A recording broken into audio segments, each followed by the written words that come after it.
এই ভিডিওতে আমরা স্থির তড়িৎ অধ্যায় থেকে 2024 সালে যে সৃজনশীল প্রশ্নগুলো এসেছিল সেই প্রশ্নগুলো আমরা সমাধান করব।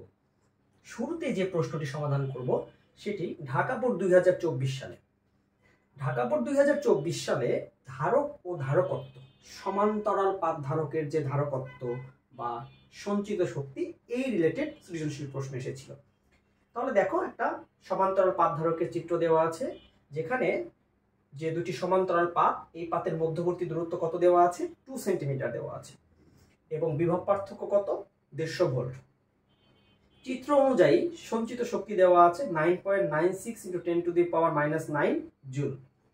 ধারকত্ব বৃদ্ধির জন্য 2 মিলিমিটার পুরুত্বের ও 4 পরাবৈদ্যুতিক ধ্রুবক বিশিষ্ট বস্তু পাতদ্বয়ের মাঝে স্থাপন করা হলো।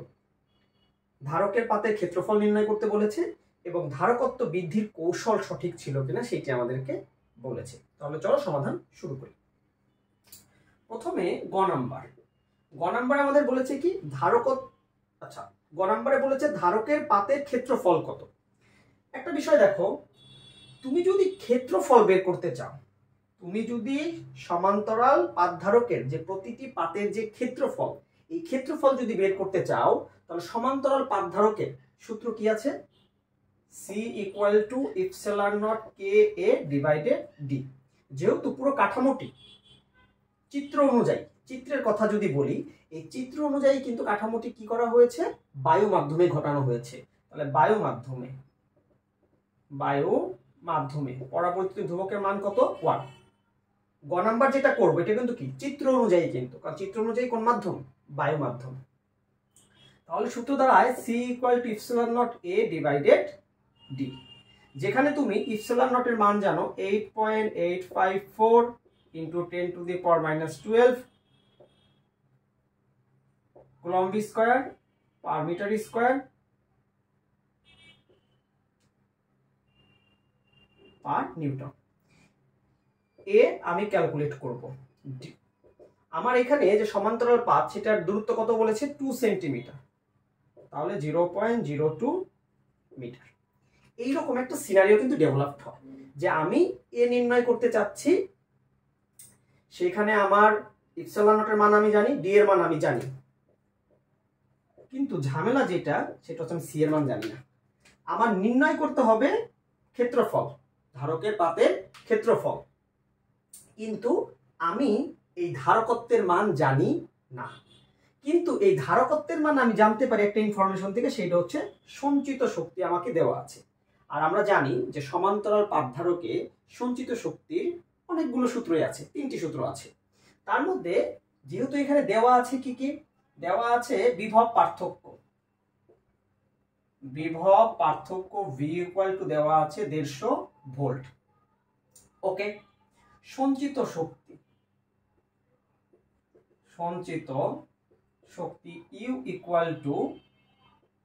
U = দেওয়া আছে 9.96 × 10⁻⁻9 জুল।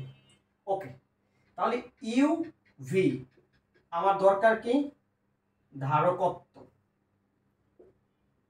ধারকত্ব C = what? তাহলে এই রিলেটেড সঞ্চিত শক্তি U এর C এবং V কে দিয়ে সূত্রটা কি আছে? আমরা জানি U = ½ CV²। তাহলে এখান থেকে আমরা সিটা ক্যালকুলেট করে নেই। তাহলে C = 2U ডিভাইডেড, এটা বড় হাতে U দাও তাহলে ভালো হবে, 2U / V²। তাহলে C = 2 × সঞ্চিত শক্তি কত দেওয়া আছে? 9.96 × 10⁻⁻9 ডিভাইডেড 150² তাহলে দেখো ধারকত্বের মান কত আসে? 2 × 9.96 × 10⁻⁹ ডিভাইডেড 150²। তাহলে যেটি আসবে সেটি হচ্ছে 8.8533 × 10⁻⁻13। ওকে, এত ফ্যারাড। এইবার তুমি কিন্তু সি এর মান জানো, ε0 এর মান তো জানোই ধ্রুবক, আর তুমি ডি এর মানও জানো। এইবার তুমি এই সূত্র থেকে কিন্তু কি এর মান বের করতে পারবে। তাহলে আবার C = ε0A/D তাহলে এখান থেকে আমরা লিখতে পারি a equal to CD divided epsilon not. তাহলে a ইকুয়াল টু ধারকত্ব আমরা কত পেয়েছি 8.8533 into 10 to the power minus 13, D মানে 0.02, আর ইপসিলন নট কত 8.854 into 10 to the power minus 12। তাহলে দেখো ক্ষেত্রফল কত আসে। তাহলে answer into 0.02 divided 8.854 into 10 to the power minus 12। তাহলে অ্যান্সার যেটি আসবে সেটি হচ্ছে 1.998 into 10 to the power minus 3 metre square. তাহলে দেখো 1.99 যেটি আসবে 1.998 into 10 to the power minus 3 metre square. এই ছিল হচ্ছে তোমার প্রশ্নের উত্তর। তাহলে দেখো ক্ষেত্রফলের যে মানটা আমাদের বলেছিল কি ধারকের পাতের ক্ষেত্রফল। তাহলে ধারকের পাতের ক্ষেত্রফল বের করতে গেলে আমার কি দরকার, ওই সমান্তরাল পাত ধারকের ধারকত্ব জানা দরকার। আর এই ধারকত্বটা কোন সূত্র থেকে ইনফর্ম করে নিয়ে আসবো, সেটা হচ্ছে এই সঞ্চিত শক্তি থেকে। এরপরে সি এর মান ইপসিলন এর মান ডি এর মান বসাও, তাহলে তুমি এই যে ধারকের পাতের ক্ষেত্রফল সেটি কত পাবে 1.9998 into 10 to the power minus 3 metre square. এই ছিল গ নং প্রশ্নের উত্তর। এবার দেখো ঘ নং প্রশ্নে কি বলেছে। ঘ নং প্রশ্নে বলেছে যে ধারকত্ব বৃদ্ধির কৌশল সঠিক ছিল কিনা। তাহলে এই যে ব্যক্তি ধারকত্ব বৃদ্ধির জন্য সে একটা কৌশল অবলম্বন করছে। সে কৌশলটা কি, সে 2 মিলিমিটার পুরুত্বে এবং 4 পরাবৈদ্যুতিক ধ্রুবক সম্পন্ন বস্তু এই পাতদ্বয়ের মাঝে সে কি করছে, স্থাপন করছে। এর মানে সে যে বস্তুটা স্থাপন করছে সেই বস্তুর যে তোমার পুরুত্ব, সেই বস্তুর পুরুত্ব টি, থিকনেস টি ইকুয়াল টু হচ্ছে 2 মিলিমিটার। তাহলে 2 into 10 to the power minus 3 metre. পরাবৈদ্যুতিক ধ্রুবকের যে মান সেটা হচ্ছে কত 4। তাহলে বলছে ধারকত্ব বৃদ্ধির কৌশল ঠিক ছিল কিনা। তাহলে পূর্বের ধারকত্ব আমাদের কত ছিল, এখানে আমি একটু সাইড নোটে লিখে রাখি, চিত্র অনুযায়ী আমরা ধারকত্ব কত পেয়েছিলাম।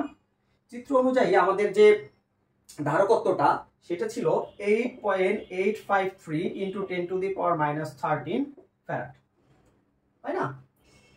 এইবার যে বিষয়টা, যদি পরাবৈদ্যুতিক ধ্রুবক দেওয়া থাকে এবং যদি পুরুত্ব দেওয়া থাকে, দেখো যদি পুরুত্ব দেওয়া না থাকতো, দুইটা কেস লিখে নাও। ধরো কেস 1, যদি শুধু কে ইকুয়াল টু 4 দেওয়া থাকতো, যদি শুধু কে ইকুয়াল টু 4 দেওয়া থাকতো মানে পরাবৈদ্যুতিক ধ্রুবকের মান, তাহলে কিন্তু আমি C prime equal to epsilon naught K A by D দিয়ে কাজ ক্লিয়ার করে দিতাম। কিন্তু যেহেতু আমাকে কে এর মান দেওয়া আছে 4, টি এর মান দেওয়া আছে 2 মিলিমিটার, তাহলে 2 into 10 to the power minus 3 metre. এর মানে এই ক্ষেত্রে যে ধারকত্ব সেটা হবে epsilon naught A divided D minus T whole into 1 minus 1 by K. তাহলে কথাটা খেয়াল করো, নরমালি যদি কে এর মান দেওয়া থাকে তাহলে আমরা ধারকত্ব সমান্তরাল পাত ধারকের ক্ষেত্রে ধারকত্ব কি লিখি, C equal to epsilon naught K by D. যেহেতু নতুন ধারকত্ব সি প্রাইম দিছি, টেনশনের কিছু নেই। বাইরের মাধ্যমে হলে আমরা কে এর মান 1 বসাই দিই, আগের ম্যাথে যেটা করছি। যেহেতু 4 দেওয়া আছে কে এর মান, তাহলে ইপসিলন নট কে এর মানটা এখানে 4 হবে। কিন্তু যদি এরকম থাকে, তুমি যে বস্তুটা প্রবেশ করিয়েছো তার পরাবৈদ্যুতিক ধ্রুবকের মানও দেওয়া আছে, আবার তার পুরুত্ব দেওয়া আছে, থিকনেস কি দেওয়া আছে, তাহলে সমান্তরাল পাত ধারকের যে ধারকত্ব সেই সূত্রটা হবে সি ইকুয়াল টু, যেহেতু নতুন বলে প্রাইম দিছি, epsilon naught A divided D minus T whole into 1 minus 1 by K. তাহলে এখানে সুন্দর মতো তুমি লিখতে পারো। এখন আমরা জানি নতুন ধারকত্ব C prime equal to epsilon naught A divided D minus T whole into 1 minus 1 by K. এবার দেখো তো 8.854 into 10 to the power minus 12, এই ক্ষেত্রফলের মান তুমি কত পেয়েছিলে 1.9998 into 10 to the power minus 3 পেয়েছিলে গ থেকে। ডি হচ্ছে 0.02 মাইনাস টি মানে কত 2 মিলিমিটার, তাহলে 2 into 10 to the power minus 3 whole into 1 minus 1 by 4। তাহলে দেখো কত আসে, 8.854 into 10 to the power minus 12 into 1.9998 into 10 to the power minus 3 divided 0.02 minus 2 into 10 to the power minus 3 1 minus 1/4। তাহলে আসে 9.571 into 10 to the power minus 13 farad. তাহলে দেখো তো পূর্বের ধারকত্ব ছিল 8.853 into 10 to the power minus 13, আর এটা হচ্ছে 9.571 into 10 to the power minus 13। এর মানে কি এটার থেকে কি এটা কি বড়, এর মানে কি ধারকত্ব বৃদ্ধির কৌশল কি ছিল, সঠিক ছিল। তাহলে দেখা যাচ্ছে সি প্রাইম, নতুন ধারকত্ব পূর্বের ধারকত্ব হচ্ছে বেশি, এর মানে ধারকত্ব বৃদ্ধির কৌশল সঠিক ছিল। এই হচ্ছে তোমার ঢাকা বোর্ড 2024। ঢাকা বোর্ড 2024 সালে এই স্থিতিতরিত অধ্যায় থেকে আরেকটি প্রশ্ন এসেছিল। প্রশ্নে একটি পি কিউ আর সমকোণী সমদ্বিবাহু ত্রিভুজ দেওয়া ছিল। প্রশ্নে পি বিন্দুতে 1 কেজি ভরের একটি বস্তু আছে যার চার্জের মান দেওয়া নেই। কিউ বিন্দুতে একটি চার্জ আছে, মান দেওয়া আছে 1.5 into 10 to the power minus 9 coulomb. আর বিন্দুতে আরেকটি চার্জ আছে 1.5 into 10 to the power minus 9 coulomb. P Q এর দূরত্ব দেওয়া আছে, পি আর এর দূরত্ব দেওয়া আছে। এই দুইটার দূরত্ব কি সমান, যেহেতু এই দুইটা বাহু সমান, এটা সমান নয়, এর মানে কি সমদ্বিবাহু ত্রিভুজ। আমাদেরকে বলেছে পি বিন্দুতে বিভবের মান কত। এর মানে কিউ চার্জের জন্য পি বিন্দুর একটা বিভব, আর চার্জের জন্য পি বিন্দুর বিভব। এই দুইটা বিভব যদি আমরা যোগ করি, বিভব যদি স্কেলার রাশি, এই শুধু মান দিক তো নেই, তাহলে এই দুইটা বিভবের মান যোগ করে দিলেই কিন্তু আমরা এই পি বিন্দুর বিভব কত সেটি পেয়ে যাব। তাহলে দেখো গ নম্বরে কি করবা, গ নম্বরে হচ্ছে কিউ চার্জের জন্য পি বিন্দুর বিভব। তাহলে কিউ চার্জের জন্য পি বিন্দুর বিভব ভি কিউ ইকুয়াল টু আমরা কি জানি 1/4πε0 কিউ, এটাকে ধরো সাপোজ কিউ কিউ দিয়ে দিলাম, আর এটা হচ্ছে আর কিউ পি।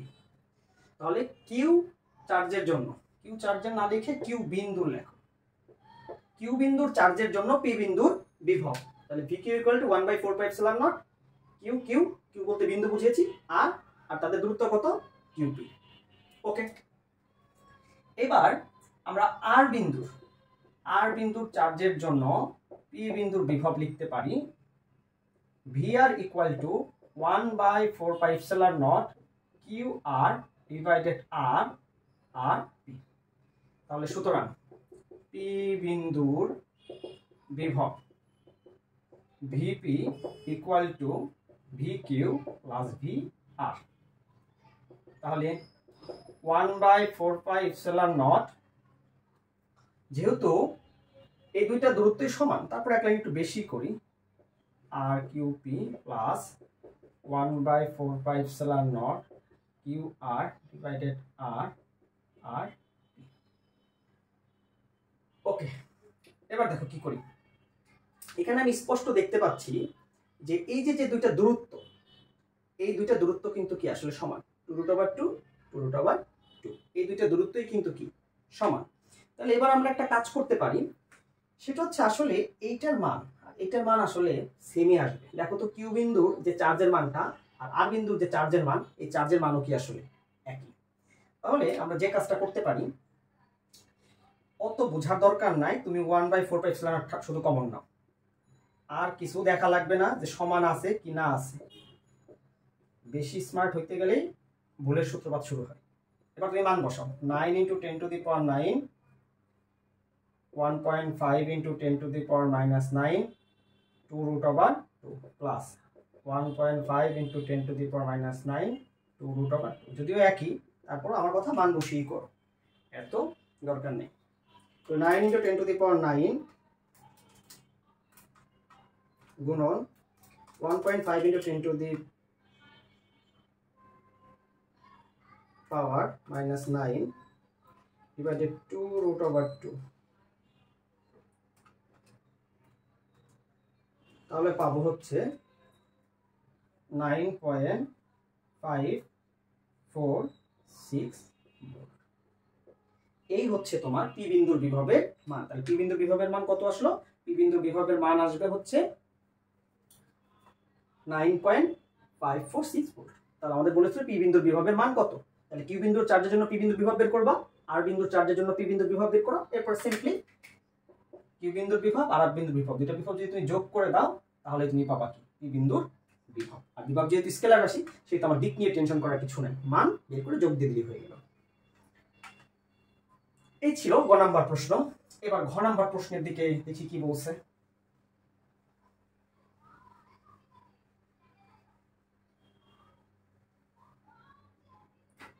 ঘ নাম্বার প্রশ্নে বলছে যে পি বিন্দুতে স্থাপিত বস্তুটিকে শূন্যে ঝুলিয়ে রাখা যাবে কি না। এই ম্যাথটা চাইলে তুমি প্রাবল্য বের করেও করতে পারো, আবার চাইলে তুমি বল দিয়েও করতে পারো, কিন্তু আমি তোমাদেরকে বলের মেথডটা দেখাই দিব। দেখো, তুমি এখানে একটা 1 কেজি বস্তু স্থাপন করেছো, তাহলে এই হচ্ছে তার ওজন। শূন্যে ভাসিয়ে রাখা সম্ভব কিনা, মানে শূন্যে ঝুলিয়ে রাখা সম্ভব কিনা। আমি যদি এই 1 কেজি ভরের বস্তুটাকে শূন্যে রাখতে চাই, সিম্পল কথা, ঠিক ওজনের বিপরীত দিকে আমার একটা বল লাগবে। ওজনের ঠিক বিপরীত দিকে, তাহলে ডাব্লিউ ইকুয়াল টু কত, এম জি। এই ঠিক ওজনের বিপরীত দিকে আমার একটা কি লাগবে, বল লাগবে। এবং ঝুলিয়ে রাখতে চাইলে এই এফ আর ডাব্লিউ মানটা কি হতে হবে, সমান হতে হবে। এর মানে এই ওজন আর ওজনের ঠিক বিপরীতে যে বলটা, সেই বলের মানটা সমান হতে হবে। এখন কথা হচ্ছে ওজনের বিপরীতে যে বল, এই বলটা আসলে কোথা থেকে পাবো, কোথা থেকে পাবো। সেটা হচ্ছে, ধরো আমি যদি এরকম ধরে নেই যে আমি যদি পি বিন্দুতে প্লাস কিউ মানের একটা চার্জ রাখি। এখন কথা হচ্ছে প্লাস কিউ কেন, মাইনাস কেন নিলাম না? আচ্ছা, মাইনাস নিলে তো আকর্ষণ আকর্ষণ হয়ে যাবে, যেহেতু এটা প্লাস চার্জ এটা প্লাস চার্জ, তাহলে তো আকর্ষণ আকর্ষণ হয়ে গেলে এই এফ এর মানটাও এই বরাবর কাজ করবে। তাহলে তো আসলে জীবনে তুমি ঝুলে রাখতে পারবাই না। আর আমাকে তো বলছে রাখা যাবে কিনা, কি ব্যবস্থা গ্রহণ করলে পরে। এই জন্য হচ্ছে আমি এখানে যদি প্লাস চার্জ নেই, তাহলে কি করবে, এই বরাবর বিকর্ষণ করলে ধরো আমি F1 পাবো, আর এই বরাবর বিকর্ষণ করলে ধরো আমি F2 পাবো। এই F1 আর F2 লব্ধি কত, F, লব্ধি কত, F। এরপরে দেখবো এই কন্ডিশন অ্যাপ্লাই করতে গেলে ওজনের ঠিক বিপরীতে যে বলটা F, এই ওজন আর ওজনের বিপরীতের যে লব্ধি বল F, এই দুইটা সমান রাখতে চাইলে আমার আসলে এই কিউ এর মানটা কত হতে হবে। তো তখন বলতে পারবো হ্যাঁ, পি বিন্দুতে যদি এই পরিমাণ পজিটিভ চার্জ স্থাপন করা হয়, তাহলে ওই পি বিন্দুতে 1 কেজি ভরের স্থাপিত বস্তুকে ঝুলিয়ে রাখা যাবে। তাহলে চলো শুরু করি। দেখো, প্রথমে কি কাজ করব, প্রথমে হচ্ছে চিত্রটা ড্র করব।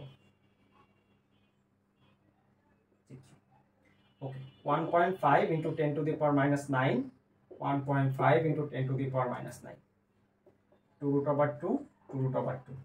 এখানে আমি একটা প্লাস কিউ চার্জ স্থাপন করেছি, এটা কিউ আর এটা হচ্ছে পি বিন্দু।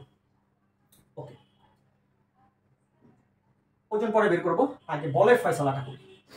তাহলে প্রথমে আমি এই কিউ ও পি বিন্দুর যে চার্জ, সেই চার্জের মধ্যকার বল আমি F1 বের করব। ধরো F1 এর দিক এইটা, আর এবং পি বিন্দুর যে চার্জ সেটার মধ্যকার যে বিকর্ষণ বল F2 এই দিকে, আর এই দুই বলের লব্ধি F হচ্ছে এই দিকে। যেহেতু এটার মধ্যবর্তী কোণ 90 ডিগ্রি দেওয়া আছে, এর মানে এই কোণটাও কত ডিগ্রি হবে, 90 ডিগ্রি। ওকে, এই পর্যন্ত আগে আসি। আগে দেখো, প্রথমে কি লিখবো, Q O P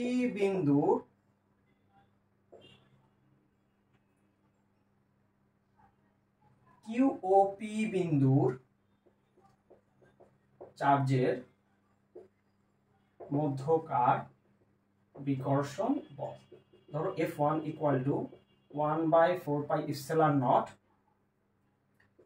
QQ into P বিন্দুর যে চার্জটা, পি বিন্দুর যে চার্জটা, ধরো কিউ, এই যে পি, আর এটা হচ্ছে আর পি কিউ তার কি স্কয়ার। সিম্পল ভাবে কিউ বিন্দুর চার্জ, পি বিন্দুর চার্জ, তাদের দূরত্বের স্কয়ার।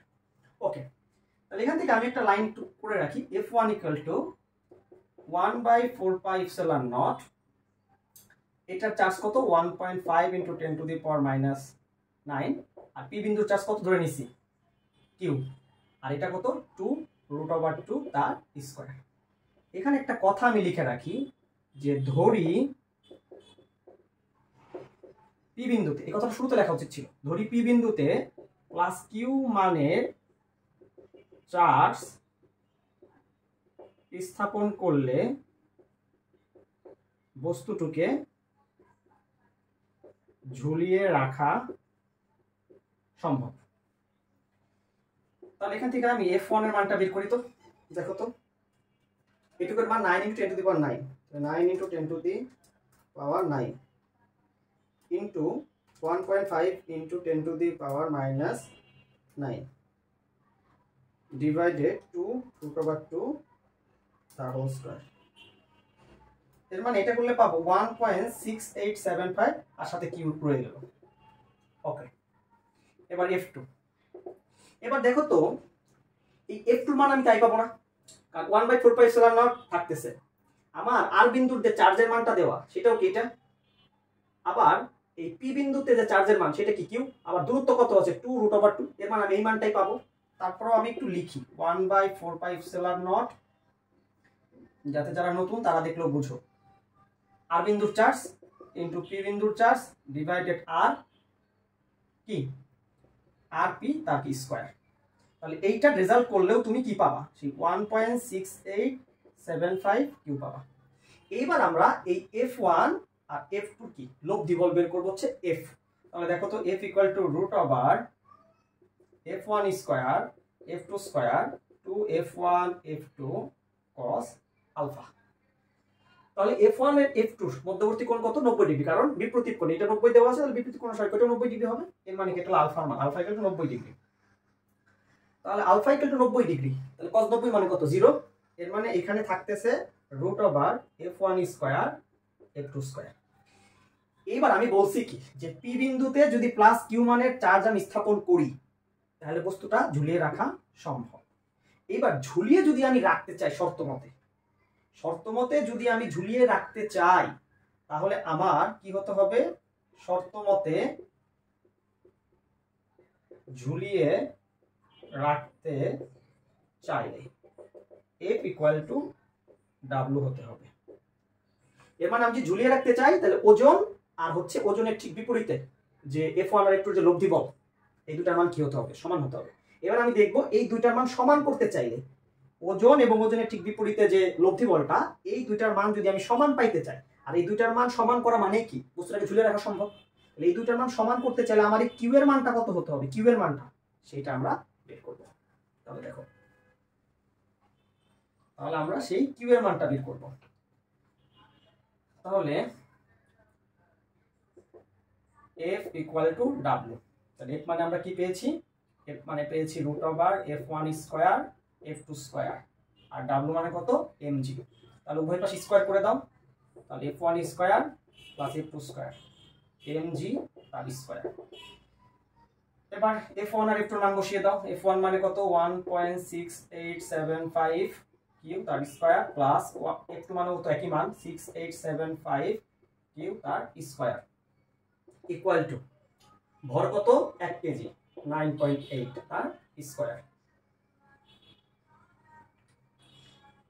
এবার এখান থেকে আমরা কিউ এর মানটা বের করব, এটি আমাদের কাজ এই কিউ এর মানটা বের করা। তাহলে দেখো কত আসে, তাহলে 1.6875 স্কয়ার। তাহলে এটা করলে আসবে 2.8477 কিউ স্কয়ার প্লাস, যেটা একই মান এটাই আসবে 8477 কিউ স্কয়ার ইকুয়াল টু 9.8 এর স্কয়ার করো, 9.8 তার স্কয়ার। তাহলে এটি করলে পাবে কত 96.04। এবার এখান থেকে কিউ স্কয়ার কমন নিলে এইটা যোগ এইটা, আমি একবারে কাজ করি কি 2.8477 ইনটু 2 দিয়ে দিই, তাহলে 5.6954 কিউ স্কয়ার ইনটু 96.04। তাহলে Q square equal to 96.04 divided 5.6954। তাহলে সুতরাং কিউ ইকুয়াল টু, তাহলে প্রথমে কি করো 96.04 ভাগ হচ্ছে 5.6954। ওকে, মান আসছে। এরপর তাকে একটা ছোট্ট করে রুট করে দাও, তাহলে কত 4.1064 কুলম্ব। এর মানে আমরা বলতে পারি যদি এই পি বিন্দুতে যদি প্লাস 4.1064 কুলম্ব মানের চার্জ স্থাপন করি তাহলে এই স্থাপিত বস্তুটাকে শূন্যে ঝুলিয়ে রাখা সম্ভব। তাহলে আমরা বলতে পারি যে পি বিন্দুতে Q equal to plus 4.1064 coulomb মানের চার্জ স্থাপন করলে বস্তুটিকে ঝুলিয়ে রাখা সম্ভব। এই ছিল ঢাকা বোর্ড 2024-এর আরেকটি প্রশ্নের সমাধান।